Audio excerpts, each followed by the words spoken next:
We have more tonight on a recent visit to France by a group from Oklahoma's 45th Infantry. They were invited to attend Liberation Day ceremonies in several French towns and villages. Photojournalist Michael Woods and I went along, and during our trip, we got to meet a remarkable woman who's working to make sure every American buried there is honored and remembered.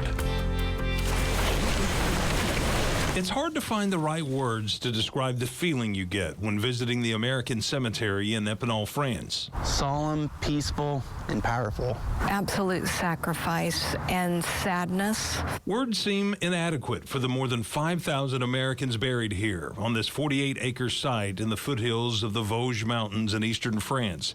These men died in campaigns across France and beyond into Germany. The emotions when you walk among these crosses and the graves, it just is overwhelming sometimes. A group from Oklahoma's 45th Infantry was invited to attend Liberation Day ceremonies in several French towns and villages.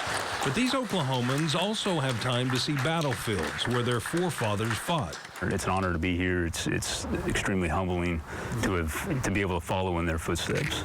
And they make time for quiet reflection on the American lives lost, no matter their branch of service.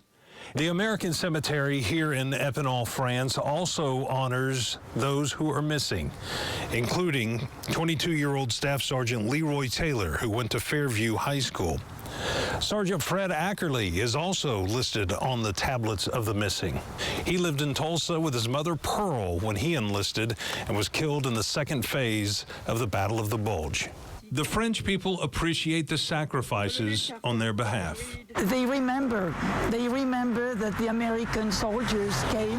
About 10 years ago, Jocelyn Papelard-Brescia adopted 2 graves at the American Cemetery in Epinal. She decided more needed to be done to remember the Americans who never got to go home. First of all, when you come into the cemetery, I mean, it breaks your heart. She formed a group to adopt American graves and works tirelessly. We work with a lot of the small villages around Epinal.